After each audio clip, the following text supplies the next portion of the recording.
Welcome to this Radio Who, What, Why podcast. In San Francisco, I'm Peter B. Collins.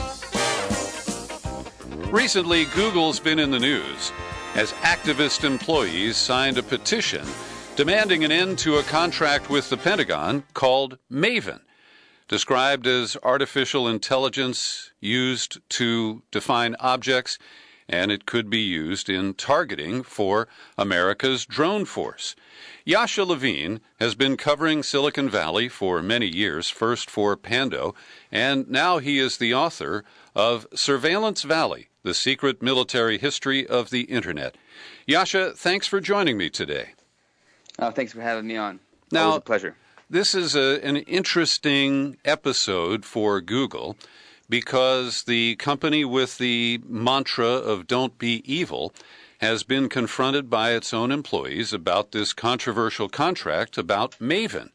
And we've seen the company announce not that they're canceling a contract, but that they don't plan to renew it. That is the current position of Google. What's your general comment about this controversy, Yasha?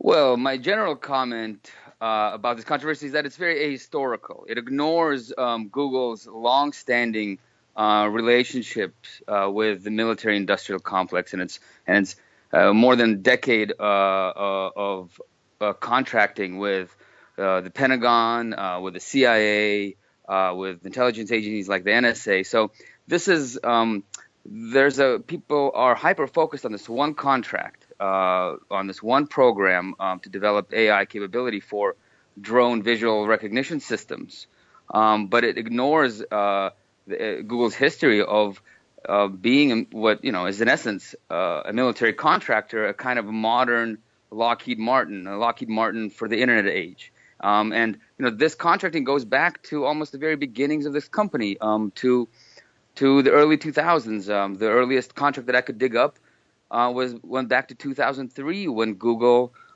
sold its search technology. So it installed custom-made Google search boxes inside the NSA's data warehouses. So we're talking about 15 years ago. Mm-hmm. And so that relationship has only deepened since then. And of course, Project Maven is an example of the close relationship that Google has with the military and the fact that it does work for the military. So I'm glad that people are focusing on this and that this has become a scandal for Google, because finally it's opened people's eyes about the military side of Google, the military side of this cute and cuddly search company. But what we need to do is I think we need to take a step back and try to look at this relationship in its totality, and not just this one thing, because it's trying to do this PR move saying that we're not going to renew this contract, we're getting out of this work with the military. But they're not talking about its other contracts with the military, and no one's really talking about that. So we got to focus on that as well, not just this one particular project it's a part of. But what I want to add actually, which is actually interesting, is people call this Pentagon Project Maven, but it actually has a full title, which is actually much more interesting. Tell us. So when the Pentagon released this memorandum announcing Project Maven and the need to develop AI technology for its drone fleet, it actually called the need for, and I'm quoting here, the establishment of an algorithmic warfare cross-functional team, parentheses, Project Maven. So Project Maven is actually, the full title of it is Algorithmic Warfare. And so it's interesting because Google, when it first came under criticism for this contract, it said that, oh no, don't worry, we're not really doing anything that's active, that's part of active military operations. This is purely research, purely experimental. This is not a weapon, right? And whereas the actual title, the full title of Project Maven is Algorithmic Warfare. And so they are very much developing a weapon for the Pentagon. Now, Yasha, last time I checked, Google has somewhere around 75,000 employees worldwide. Some 4,000 of them signed a petition objecting to participation in Project Maven. Are those 4,000 people just completely oblivious to the history that you just cited? Yeah, it's a good question. I think they don't want to look at that history. I think it's a good question because I think it gets at something fundamental about this conflict, and that is, and the scandal, and that is that has to do with AI, or the aura around this idea of artificial intelligence, because it seems that a lot of people put a lot of store and a lot of fear into this idea of developing machines that can think on their own. Of course, artificial intelligence is just it's something that has existed, has been a part of computing since computing was invented. That's what computers do. They automate some kind of computational aspects that people don't want to do, or it's too difficult for people to do. So I think that the reason that this is such a scandal now is because of artificial intelligence. People really are afraid of artificial intelligence. But they're not necessarily afraid of Google working with a predictive policing company based in California in Santa Cruz called Predpol, and helping Predpol develop specialized algorithmic tools and special mapping tools to predict crime. So that somehow doesn't scare people because it's not AI, yet it's working with a predictive policing company. And so there's I think I don't know how to exactly explain it, I think, or how to exactly describe it, but I think the scandal here is because of people's fear of AI, and people are willing to overlook all the other stuff that Google does, like run a spy satellite, a private spy satellite with the NGA, which is the sister agency to the NSA. They are willing to overlook the fact that Google essentially maintains a monopoly on geospatial visualization software, meaning that software that allows intelligence agencies to display spy satellite information. People are willing to overlook that, yet they are freaked out when they hear the word AI, because they think of some kind of computer super god that's going to be launched, that's going to control everything and enslave us, which is.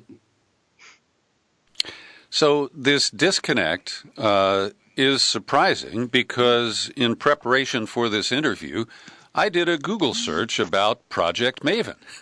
Yeah. And then I did a Bing search, which did produce some additional results that weren't on the first 2 pages of the Google search.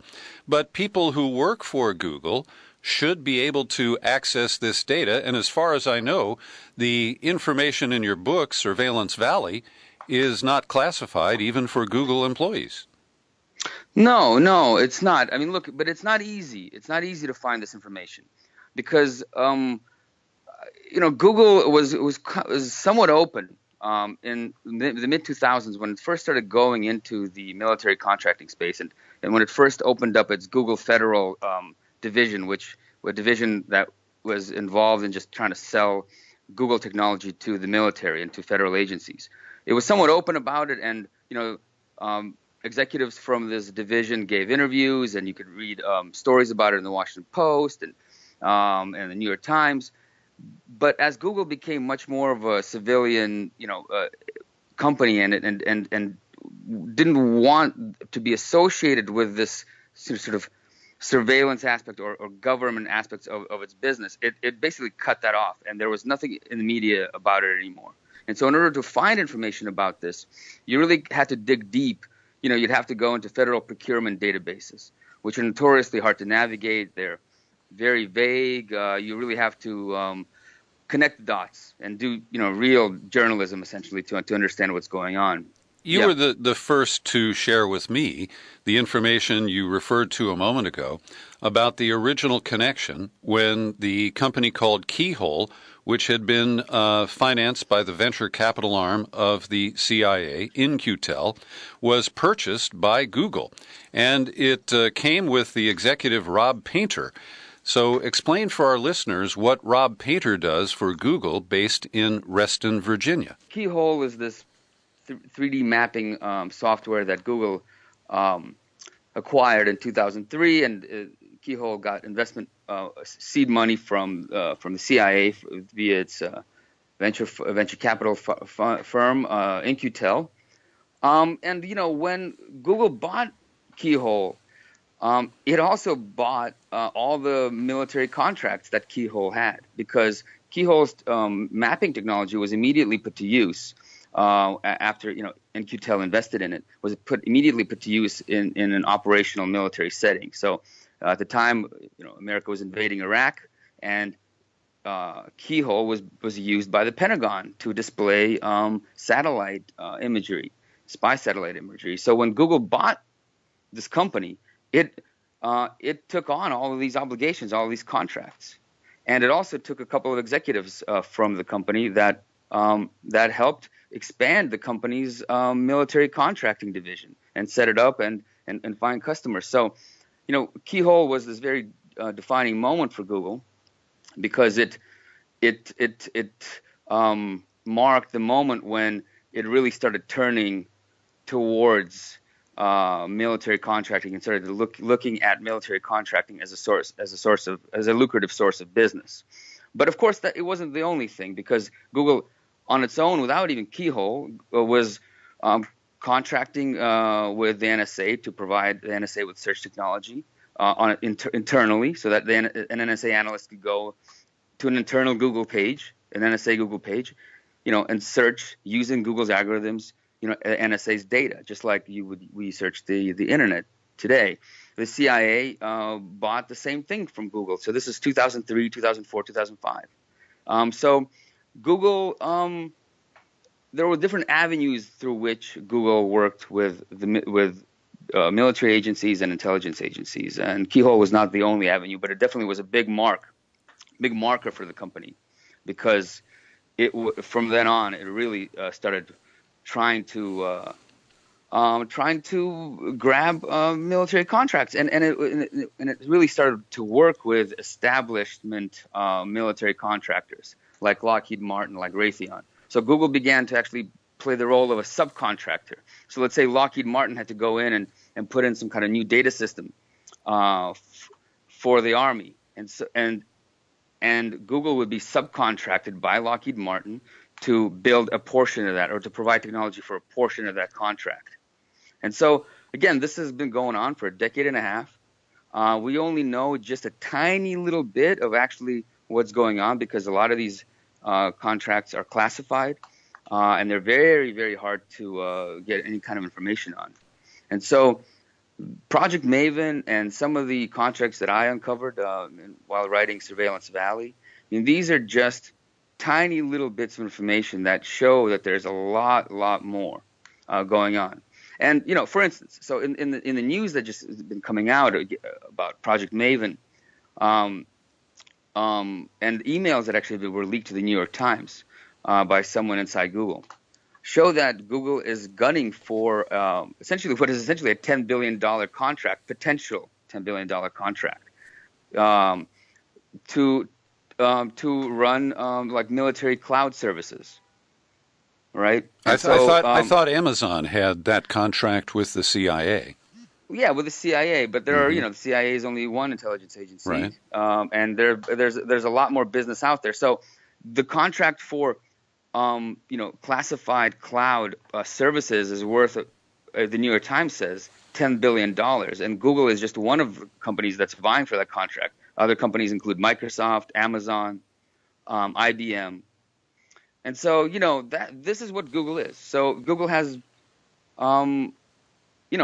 multiple sides to it, right? There's the consumer division, but that consumer division is only separated by a very, very thin wall from a lucrative military division. Now, that is described as Google Federal. That's what Rob Painter manages in Reston, Virginia.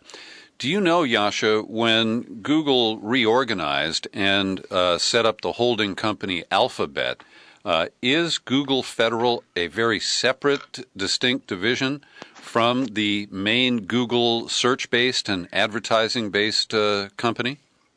That's a good question. I'm not sure, because I know that it's gone through multiple rebrandings and reorganizations. So I'm not even sure it's called Google Federal anymore. I mean, it might even be part of Google Enterprise. But again, these divisions are kind of secretive. And so there is I actually don't know enough to tell you. I don't think it's a separate division. I think there are parts of Google that have been broken out, and each of those might have a kind of a federal or government facing department that's trying to sell this stuff to the government. I know that over Project Maven, the division of Google that's involved in this is Google Cloud, right? And that's part of Google as far as I understand it. It's not a separate corporate entity or a subsidiary. Although Waymo, for example, their self-driving car startup, that appears to be a distinct, separate corporate entity that is under the Alphabet umbrella, but is not distinctly a part of Google. Yes, exactly. So I do think that Google Cloud and Google Federal would be part of Google because they are selling Google services and Google products. Now, don't quote me on that. And again, it doesn't really matter because in essence, it is just sort of, it's how it's structured on a corporate level rather than the overall Google has become so big that it's a family of products, and it's a family that's related in many different ways, and it's connected. So whether or not Google Federal is ever broken out, I mean, I would actually think that it would be a much better from a public relations perspective. I think that it'd be much better for Google to break out its military contracting division as a separate entity and call it something completely different, and then in the background have that company lease or rent Google services and then resell them essentially, right? So but that would be the smart thing to do. I don't know. Maybe they have some people working on it right now. So I'm not too worried about Google. All right.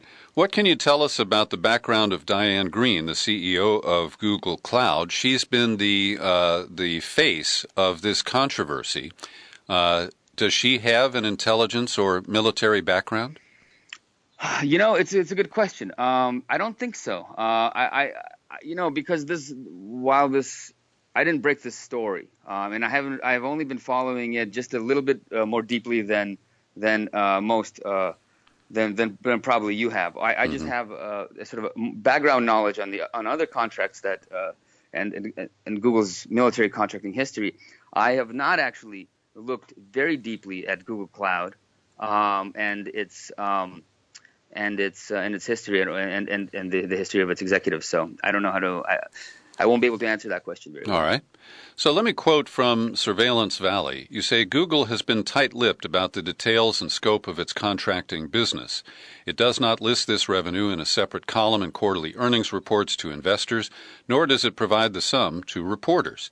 But an analysis of the federal contracting database maintained by the U.S. government, combined with information gleaned from the Freedom of Information Act requests and published periodic reports on the company's military work, reveal that Google has been doing brisk business selling Google Search, Google Earth, and Google Enterprise, now known as G Suite, products to just about every major military and intelligence agency: Navy, Army, Air Force, Coast Guard, DARPA, NSA, FBI, DEA, CIA, NGA, and the State Department. Now, you didn't list all of those 17 intelligence agencies that Mrs. Clinton claimed had cleared her, but it's over 10, and so you also point out that this massive shift in recent years. By the time Google Federal went online in 2006, the Pentagon was spending the bulk of its budget on private contractors. That year, of the $60 billion U.S. intelligence budget, 70%, or about $42 billion, went to corporations. So this has produced a feeding frenzy and a wave of profiteering from military contracts by tech companies. And I'm just curious if you feel that there are adequate firewalls. For example, given the contracts that Google has with the NSA, is all the data that they collect on me from my searches, provided as part of that package? Yeah, I mean, look, I don't know if it's. I'd be surprised if it's the if the NSA's if the NSA buys, let's say, the Office suite, right? A kind of collaborative Office suite that we all use as Google Documents. all of your information, Peter, comes standard as a standard package, or maybe there's an additional add-on that they have to pay a little extra for that gets them our information. But look, what this shows is that Google and the government, right, the separation between those two entities are sometimes non-existent and are very hazy and sometimes non-existent. The pie of advertising revenue is limited, and there are a lot of people fighting for it. And so Google made a decision to go for this military contracting market, which is extremely lucrative, and it's only expanding, right? So the amount of money that our government spends on information systems is expanding, and so it wants to tap into that market. And so the bigger the more that it depends on military contracting and government contracting, of course, the more it's beholden to the government, and the less it's be willing to protest anything. Or, of course, I don't really think that it was protesting it before. I'm not sure if this is a deal breaker for Google. Mm-hmm. When the PRISM program was launched and Google became a partner of the PRISM program, as Edward Snowden revealed, I don't think that military contracting was a huge part of Google's business back then. It was significant, but it wasn't huge. Maybe a couple of percentage points. But it still went along with the PRISM program. It still went along in secret. It didn't even attempt to notify its users or to protest it in any way, as far as we know. And so I think, as any major corporation, Google is just very much part of this American national security machine. And it's that way whether or not it's seeking business and is directly profiting off the government and off national security, or it's indirectly profiting off the government, profiting by the fact that the U.S.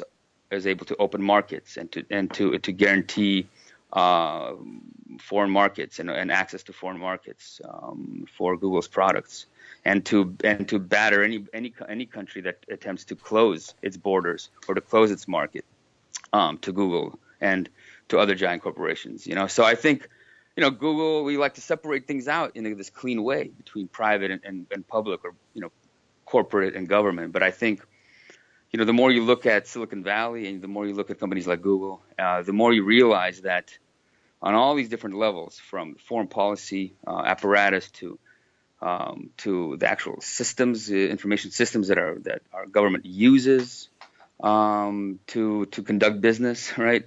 To the way that intelligence agencies access and treat the internet and these private internet platforms as surveillance, basically, collection tools for intelligence. You see that there isn't really a hard line separating these two things. And so, and Project Maven is a very clear example of that. The Pentagon needed new technology for its drone fleet. It wanted its drones to be able to recognize objects automatically on the fly and categorize them. And so it didn't look internally. The Pentagon didn't create its own internal division to develop this technology. It went to the private sector. It went to companies like Google. And so, it's just an example of the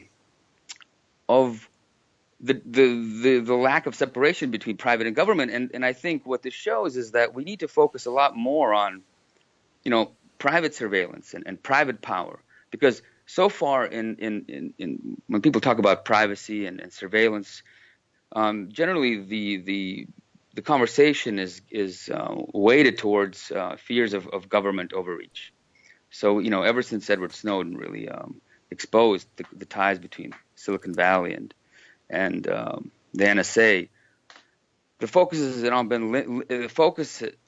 in civil society has been on limiting government surveillance. But we have to expand our definition of what government surveillance means, or what surveillance means, because these companies are very clearly part of that machine, and we cannot limit government surveillance without limiting private surveillance as well. And this does what you just described, the scope and the history of Google's defense contracting. does raise questions about this disconnect. How could 4,000 people be outraged over Maven and not be aware of the other projects, even secret ones that you and I aren't even barely aware of? So it's interesting to see that there is activism and some sort of concern by Google employees, but it also does raise questions about where they've been. Well, look, you have to. I know people who work at Google, and some of them still work there now. Others have moved on and to work for other companies. But one thing that you have to understand is that Google is a giant company with tens of thousands of employees, and these people are focused on their very specific, particular line of work. Whether it is, some people are just doing specific, let's say, visual recognition algorithms to try to help Google image search, right? Figure out if something is like a banana or a cucumber, right? Mm-hmm. Others are programming its news algorithms and are just focused on that. And so, the divisions, the employees that are actually working on these kinds of military projects or the projects that have a direct military connection are actually probably pretty small. And so it makes sense that most people don't come face to face with it in their daily work routine at Google. But also, if they do hear something about it, it's their work. That's where they go every day. They know the people who work there. They're nice people. They mean well, right? And so it's something that you'd rather not think about, and you'd rather not entertain too deeply. And you probably the people that I know, they kind of they scoff at this stuff. They see it as just people kind of paranoid, and they know that the people who run Google are good people. They wouldn't do anything bad, and so it's not surprising. It's not the only industry I think that we can see this kind of behavior of. And anyway, what do employees have? What kind of power do just workers have, really? Right, and what options do they have?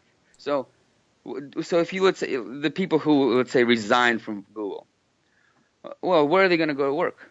Are they going to go work for Facebook? Are they going to work for maybe Amazon or maybe eBay? Will they work for Twitter? Will they work for IBM or Microsoft? All of these companies have ties to the national security state, or many of them are military contractors in their own right. And so I think if you don't really have a lot of options in this industry, because it's very connected, and the overlap between Silicon Valley and the national security state is very huge, and so they're integrated. And so I think rather than resigning, you can protest internally, but really, what power do you have as just a salaried employee? Yeah. And finally, Yasha, just as kind of an image of this cozy connection between Google and the military aspect of our government, their campus is located next to a decommissioned Navy base, Moffett Field, and to my knowledge, the only corporate jet that is permitted to take off and land at MAFA, also known as NASA Ames, is the Google jet. And this certainly pisses Larry Ellison, the CEO of Oracle, because he's got to land at the San Jose airport. I know, yeah. And I realize this is imagery and circumstantial, but do you see that as some sort of an indication of that coziness I described? I don't know. I mean, there's. I think that it's more of an accident, I guess. I mean, it's funny because I know that Larry Page's father was also a computer engineer and actually a pioneer in some early AI stuff. And he, for a year or two, he actually worked on Moffett Field under an ARPA contract. So ARPA is what's known as DARPA now. And so actually, Larry had visited that place, when he was a kid. Yeah. I think, I think the worst thing about that relationship, that Google can, land its jets at this, at at Moffett is actually Google, I think, got a bunch of subsidies in jet fuel, because it doesn't just land there, but it uses a government facility to refuel its fleet. Mm-hmm. And there was an investigation in it a few years back that showed that the U.S. government basically consistently gave it a discount that was meant for government planes, but that Google essentially never paid the difference, and so it got millions of dollars in subsidized jet fuel from the U.S. government, and not just a landing strip that's in their backyard. Yeah, it's nice to be Google. It's nice to be Google. Yasha Levine has covered and uncovered quite a bit in Silicon Valley. I recommend his latest book, Surveillance Valley: The Secret Military History of the Internet. Thank you, Yasha. Thanks a lot. Thanks for having me on. Thanks for listening to this Radio Who, What, Why podcast with my guest, Yasha Levine. Send your comments to peter@peterbcollins.com. And I invite you to support our work, independent investigative journalism, with financial support at whowhatwhy.org.